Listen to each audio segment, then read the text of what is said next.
Welcome back to the Watch Before You Die podcast. My name is Brian. I'm here with Ben. This episode, we watched the movie Nostalgia for the Light. It was made in 2010. It was a documentary. And let's just jump right into it. Ben, tell me a little bit about what you thought about this movie. Yeah, so this movie, I'm a documentary fan for what it's worth.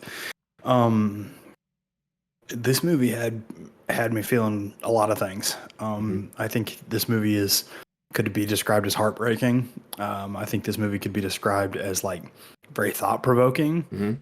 I also think it's a movie that like kind of makes you realize how big the world is when you watch a film like this, where basically the premise is like this is a Chilean man who is describing not only his childhood but like the atrocities of Chile under one of its leaders, and it's just this like horrific story matched with like this elegant way of telling it, with the like astronomy that's pulled in.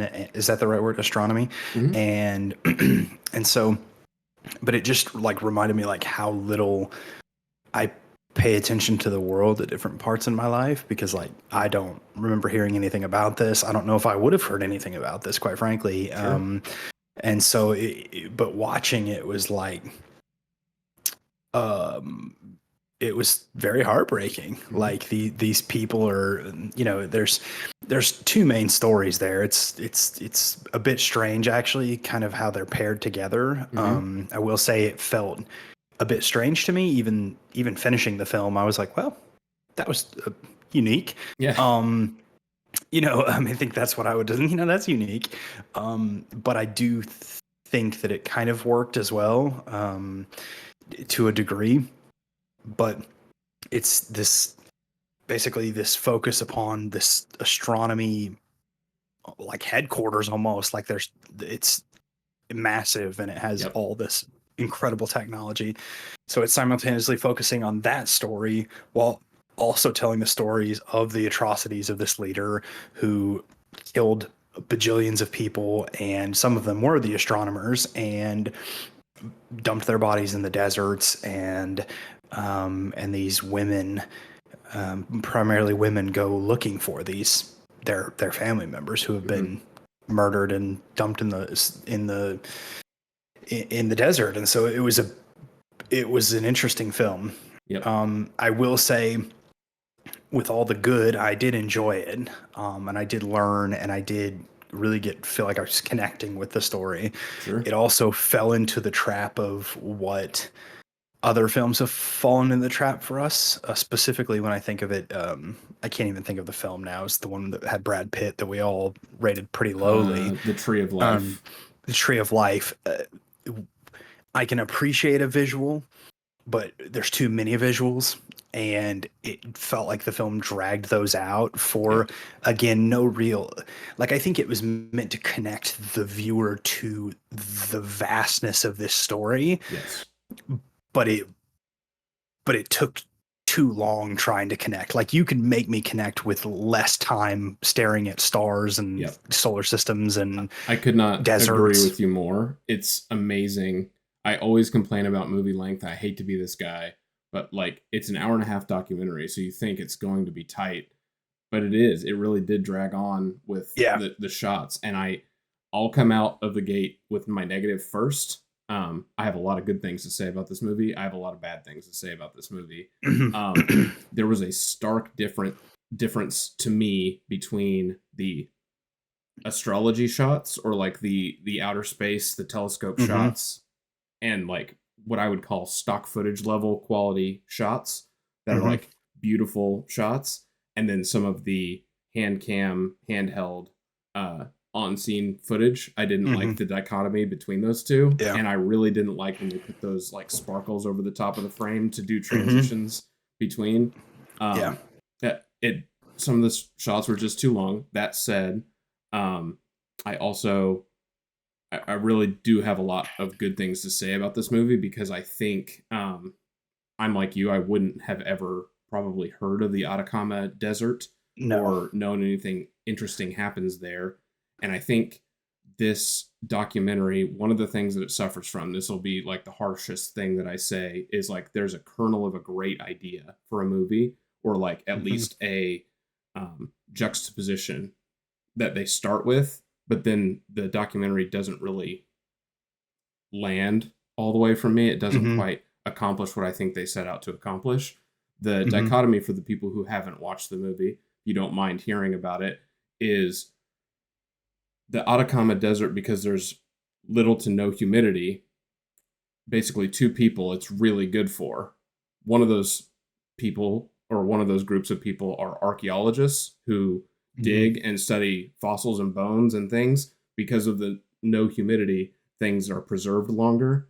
Um, Hmm. and there is sediment from like past oceans and like sea life, but there's also remains from horrific things like Ben was alluding to, like people who have died or been killed and then hidden in the desert or uncovered. That's one side. The other side is astronomers who are looking up into space. Because of the no humidity, there's no cloud cover, or there's low cloud cover. So it's one of the best places to have telescopes. So there are astronomers, and the dichotomy, the cool kernel of truth, or the thing that they started with that I think is so neat, is one of the astronomers talks about, we are both studying the past. It's just our Yeah. past is like capturing the light that is just finally arriving to our eyes, whereas they are studying the past in the ground. They're uncovering what has been covered. Yeah. And even though the past feels different, they're both working in the past. So that was a really cool idea for the documentary. I was pretty much hooked at that point. Yeah. I think it's really neat in that way. But I don't think that the documentary necessarily, like, if I told you it was about space, there wasn't that much space in it. If I Yeah. told you it was about fossils or studying the past, there wasn't that Yep. much archaeology or fossils in it either, but it did tell a good story. I'll Yeah. stop rambling now, but I just that's what stood out to me, was it was short, but it still felt long. It had a great idea in there. I think it taught me Yeah. something that I never would have known about, but I don't Yeah. necessarily think it was like, holy crap, you have to watch this documentary. It's so incredible. Yeah. I do think like I do think if you wanted to watch the documentary, what I would say to you is you lose nothing by skipping the space or the desert scenes where there's literally no voiceovers.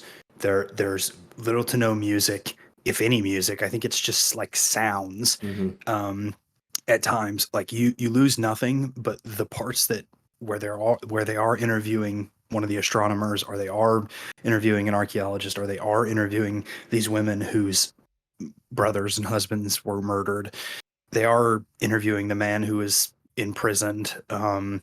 Like those, I think if you just wanted to piece those parts of the movie together, you might come out with a fairly enjoyable Mm-hmm. film where you learn at least learn something you've never heard of, and it could have be very impactful. And I also think, like, I want to say that some of the quotes from one of the astronomers were like mind-boggling. Like they had Mm-hmm. me sitting there going like, I don't even know what he's saying, but like I'm interested. You know, he Mm-hmm. was talking about how like literally everything is in the past, Yep. everything.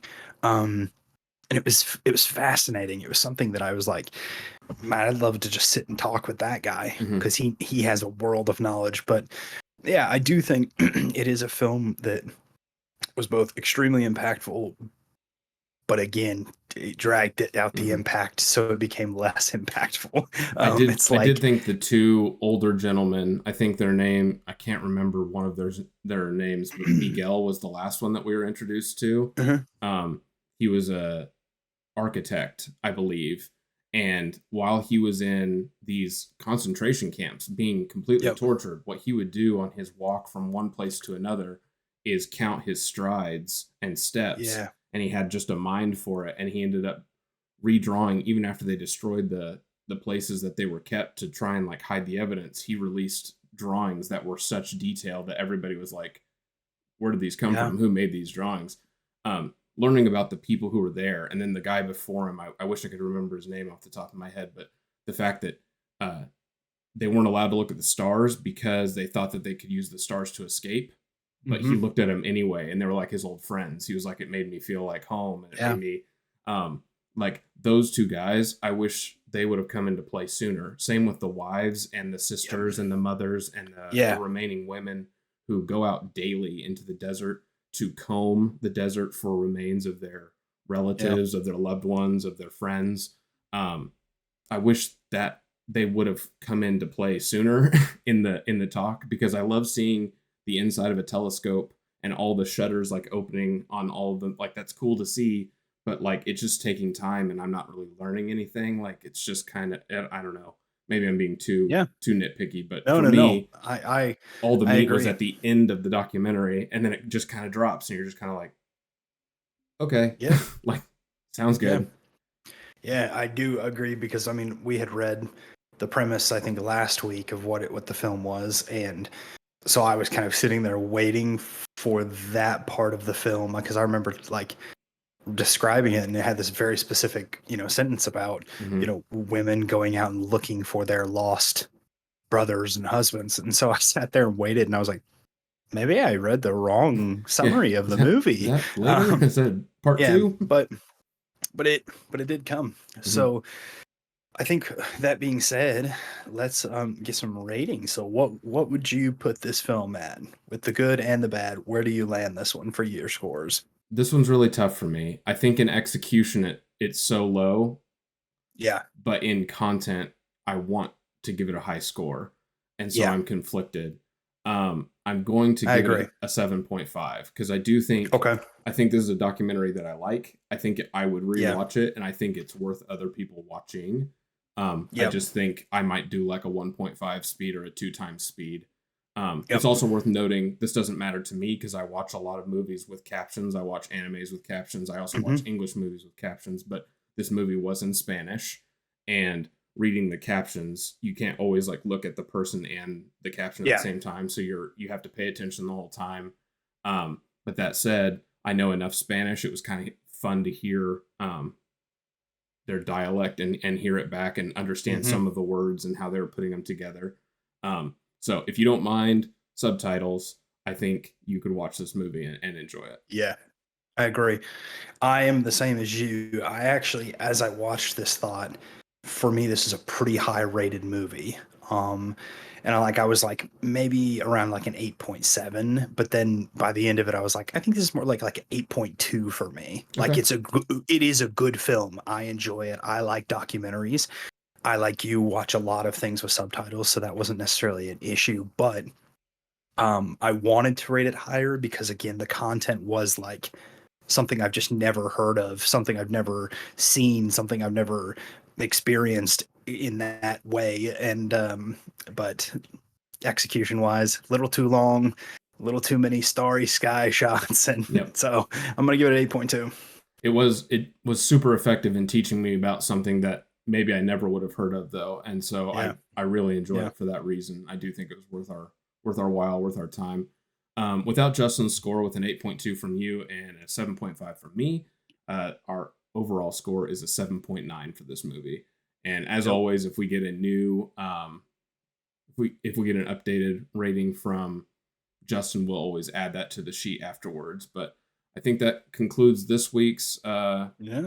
this week's review. I think we're ready to roll for our next movie. So Yeah, let's go. New or if old, let's see. if you're new here, what we do every episode, we watch one movie, we discuss it, we give our ratings, and then immediately roll for our next movie randomly. We have 1,229 movies remaining on our list, and this next episode will be 1,003. So let me. That's like a 2000s movie. I don't know what year, between 2005 and 2008, maybe. I have seen this movie. This is a 2000 movie called Oh, okay, right at Memento. two. Oh, Have you great seen this movie? film. Wow, yes, I have. Okay. But I think I remember, and I could be wrong. I don't want to throw him under the bus, but I'm going to. I think I remember Justin saying he hadn't seen this film, Really? Okay. but I could be wrong. I could be wrong. We'll find out. This is a movie that I Yeah. like. I won't give any spoilers to it yet, but I have seen this movie. I do consider it a good movie, but after rewatching, maybe we'll find out something different. Yeah, I Find haven't seen this film in years, and actually, this will be interesting because um, I would say that I've become a very, very big Christopher Nolan fan. Mhm. over the last 10 years or so, and I haven't seen this movie in almost since it came out. So 20-ish years ago, 20 plus years ago, actually. So it'll be interesting to go back and revisit a Christopher Nolan kind of classic almost and see if it stands the test of time compared to his other films as well, because I think Agree. that will come into play a little bit, knowing the bodies of work he's done since then. So So, to give our yeah, audience an idea Memento. about this movie, if you've never heard of it, it is about 2 hours long. It's rated R. It Yes. is a mystery and thriller, and it looks to be available for free on a couple places, HBO Max or just Max now. Also, Hoopla, Canopy, DirecTV, and it's also available for rent just about everywhere. Um, Yep. I think it's highly regarded as a pretty good movie, and like you said, yeah, Yeah. I'm excited to revisit this one. The only Yeah. spoiler that I'll give about this movie, it's fun to watch because it's not filmed linearly necessarily, No. or it's not No. presented to you linearly. So, um, looking forward to watching that one. Looking forward to our next episode. And Yeah. Justin, we miss you. Come back soon. Yeah. And we'll see you on the next episode of Watch Before You Die podcast.